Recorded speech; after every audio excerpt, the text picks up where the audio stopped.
इसके बाद अगला सवाल जो दिया हुआ है वो ये है कि दो चार्ज बॉडीज लटका दिए गए हैं दो स्ट्रिंग्स से, और दोनों के बीच का गैप जो दिया है वो कितना दिया हुआ है, a दिया हुआ है, और रस्सी की लंबाई दी हुई है स्ट्रिंग की l। साथ में हमें ये भी दिया गया है कि l जो है वो बहुत ही बड़ा है, किसके रेस्पेक्ट में, a के रेस्पेक्ट में। और हमसे बोला गया है कि बताइए कि अगर अभी दोनों के बीच का गैप a है, तो अगर एक किसी बॉडी को डिस्चार्ज कर दिया जाए तो फिर क्या होगा, दोनों के बीच का गैप कितना होगा। तो सवाल को ज़रा सोचें और फिर सॉल्व करने की कोशिश करें। हाँ, मैं हिंट्स दे देता हूँ कि L को बहुत ज़्यादा कर दिया है A से, वो इसलिए ताकि क्या हम कर पाएँ, यहाँ पर जो हम एंगल ले पाएँ वो क्या कर सकें, स्मॉल ले पाएँ। और स्मॉल एंगल लेने से फ़ायदा क्या होगा, हमारा साइन थीटा का वैल्यू थीटा के बराबर हो जाता है, या हम कह सकते हैं टैन थीटा का वैल्यू थीटा के बराबर हो जाता है। इससे सवाल सॉल्व करने में आसानी होगी। अब इसको पॉज करके सॉल्व करें, फिर हम इसका सॉल्यूशन देखते हैं। क्वेश्चन में बोला गया है कि दो चार्जेस इस तरह से लटके हुए हैं और L की वैल्यू A के रेस्पेक्ट में क्या है, बहुत ही ज्यादा है। तो अब अगर मैं यहाँ पर फोर्सेस बैलेंस करूं तो क्या मिलेगा मुझे, इधर की तरफ टेंशन T होगा। अगर मैं इस एंगल को थीटा बोलता हूं तो ये भी एंगल थीटा होगा। ऊपर की तरफ क्या आएगा, T cos थीटा, और राइट डायरेक्शन में आएगा T sin थीटा। नीचे आएगा mg एंड लेफ्ट की तरफ आएगा इलेक्ट्रोस्टैटिक फोर्स F। इसकी वैल्यू हो गई k q by R square. अगर मैं इसको q मानता हूं तो ये भी कितना है, q है। इस फोर्स की वैल्यू मैं लिख सकता हूं k q square by R square. R की वैल्यू कितनी है, a, तो मैं a स्क्वायर लिख देता हूं। यहां से मैं t sin थीटा की वैल्यू ये लिख सकता हूं, t cos थीटा की वैल्यू ये लिख सकता हूं। तो t sin theta by t cos theta मतलब tan थीटा। tan थीटा हम क्या लिख सकते हैं, t sin थीटा का वैल्यू इतना है, तो ये हो जाएगा k q square bye a square is divided bye t cos theta की वैल्यू कितनी है, mg है। अब tan थीटा को ये हम क्या लिख सकते हैं, थीटा लिख सकते हैं। अब अगले केस में बोला गया है कि किसी एक बॉडी को डिस्चार्ज कर दिया गया, तो जैसे ही इसको डिस्चार्ज किया जाएगा तो ये क्या हो जाएगा, न्यूट्रल हो जाएगा, और न्यूट्रल होते ही इलेक्ट्रोस्टैटिक फोर्स खत्म हो जाएगा, जिसके कारण क्या हो जाएगा, दोनों आपस में टच कर जाएंगे एक दूसरे को। और जैसे ही दोनों एक दूसरे को टच करेगा तो क्या होगा, फिर से दोनों आपस में आधा आधा चार्ज डिस्ट्रीब्यूट कर लेंगे। तो जब डिस्ट्रीब्यूट कर लेंगे तो अब जो इनके ऊपर चार्ज बचेगा वो कितना हो जाएगा, q/2 और q/2। लेकिन q/2 तो होगा ही, साथ में इनके बीच का गैप भी कम हो जाएगा, क्योंकि चार्ज कम हो गया है तो फोर्स भी कम होगा, और फोर्स कम होगा तो क्या हो जाएगा, जो गैप है वो कम हो जाएगा। तो अगर मैं इसको b मानता हूं, तो मैं इस एंगल को, अगर मैंने कह दिया सपोज अल्फा, तो अब हम क्या कह सकते हैं, tan alpha is equals to, या हम उसी को अल्फा बोल सकते हैं, क्योंकि हमें पता है कि ये एंगल क्या है, बहुत ही छोटा है, क्योंकि बोला गया है रेस्पेक्ट में ये बहुत ही छोटा है। तो tan अल्फा या अल्फा की वैल्यू जो हो जाएगी वो कितनी हो जाएगी, वो हो जाएगी, यहां से हम फॉर्मूला लिख सकते हैं क्या, जो इलेक्ट्रोस्टैटिक फोर्स था कितना था, वो हो जाएगा k q/2 का होल स्क्वायर इंटू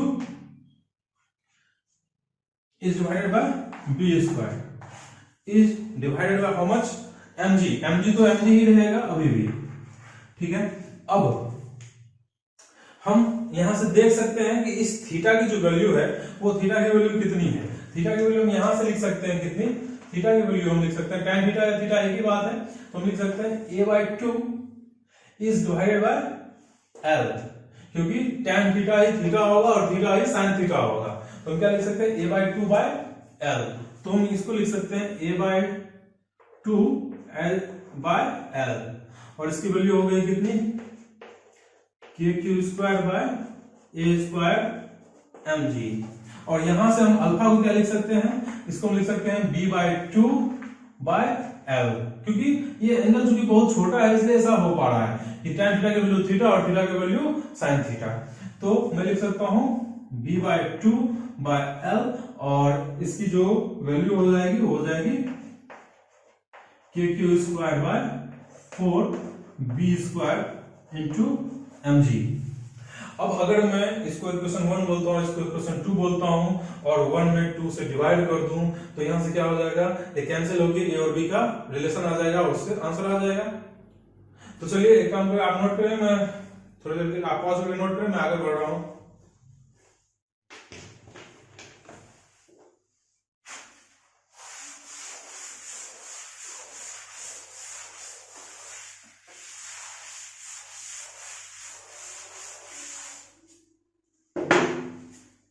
तो यहां से ये इसमें इससे डिवाइड कर दिया मैंने, तो ये हो जाएगा a बाय b, जिसकी वैल्यू कितनी आएगी निकल के के क्यू स्क्वायर कैंसिल, और वो ऊपर चला जाएगा, तो ये हो जाएगा 4b square, mg cancel by a square. यहां से ये हो गया aq is equal to 4 into B Q. तो हम यहां से b की वैल्यू क्या लिख सकते हैं, a बाय 4 पर पावर 1/3, यही हमें निकालना था।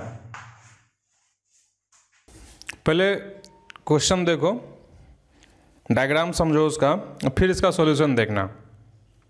अब देखो इसमें हो क्या रहा है, 3 चार्ज इस तरह से दिया है जो कि कॉमन पॉइंट से लटका हुआ है, ऐसे ऐसे फिर इस तरह से।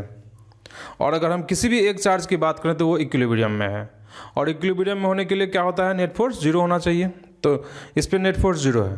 तो सबसे पहली बात कि फोर्सेस कौन कौन से लग रहे हैं, तो फोर्स कौन कौन सा लग रहा होगा, तो देखो इस चार्ज के कारण इस पे फोर्स लग रहा होगा जो कि इस डायरेक्शन में होगा, इस चार्ज के कारण इस पे फोर्स लग रहा होगा जो कि इस डायरेक्शन में होगा। तो दोनों चार्ज का जो नेट फोर्स आएगा वो किधर आएगा, कुछ इस तरह से आएगा। तो हॉरिजॉन्टल डायरेक्शन का फोर्स यही हुआ। वर्टिकल में एक mg लग रहा होगा, और एक तीसरा फोर्स है जो कि टेंशन कुछ इस तरह से रस्सी में लग रहा है। अब तीनों फोर्स मिला के क्या है, बैलेंस है। अब देखो तीनों फोर्स को मैंने यहाँ पे इस तरह से डायग्राम में बनाया है, इधर टेंशन T, नीचे mg, और इधर की तरफ मतलब ये इधर की तरफ जो फोर्स लग रहा होगा हॉरिजॉन्टल फोर्स नेट इन दोनों का चार्ज का, वो कुछ इधर। अब ये √3f कैसे आया वो भी हम देखेंगे, डायग्राम से समझ में आ जाएगा तुमको। देखो इधर इसका फोर्स इस पर अगर हम f मानते हैं तो वो कुछ इधर की तरफ होगा जो कि कितना होगा, के Q square by A square. और इसका फोर्स इस पर जो होगा वो भी f होगा, के Q square by A square. दोनों के बीच का एंगल कितना होगा, 60 डिग्री। ये 60 होता है ना इक्विलेटरल ट्रायंगल में।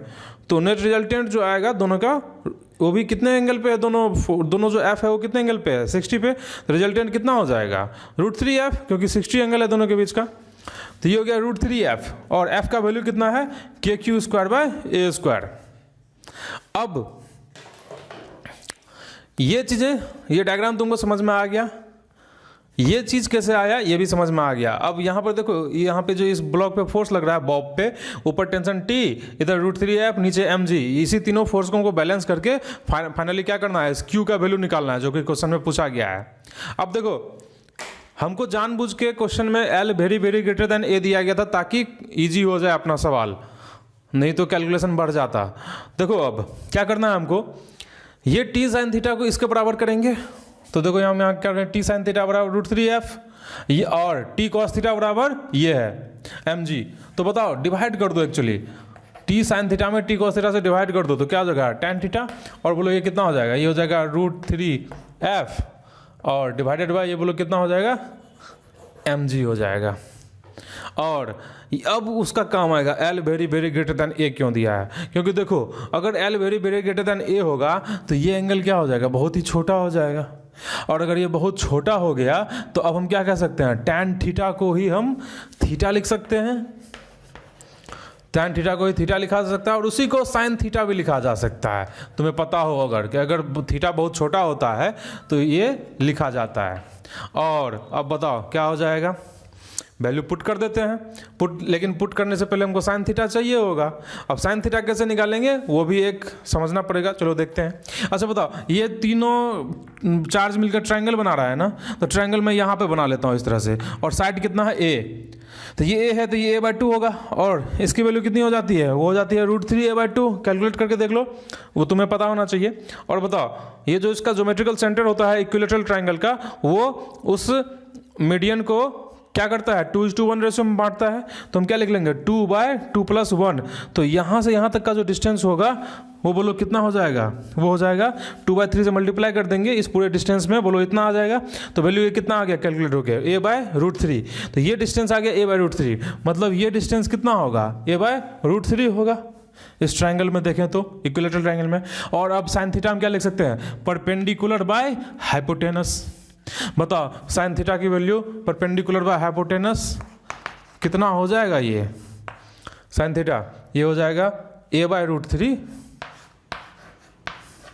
बाय हाइपोटेनस कितना है l, और इसकी वैल्यू हम क्या लिखेंगे √3, और f की वैल्यू कितनी है KQ² bye a², √3 KQ² bye a², और बाय हम क्या लिख देंगे यहाँ पर mg। हमको चाहिए क्या, ये q चाहिए, तो इस q की जो वैल्यू हो जाएगी वो कितनी हो जाएगी, q निकालने के लिए इसको यहाँ भेज दो तो क्या हो जाएगा mg AQ is divided bye, ये नीचे आएगा तो कितना हो जाएगा 3l × k, और इसका क्या चढ़ जाएगा रूट। तो ये हो गया फाइनल आंसर। बाकी कल के लिए तैयार रहना, अगली क्लास में कल हम 7 बजे क्लास लेंगे, सबको तैयार रहना है, 7 बजे क्लास होगा कल, सब तैयार रहना, 7 बजे उठ जाना और क्लास करना। ठीक है, चलो समझ गए।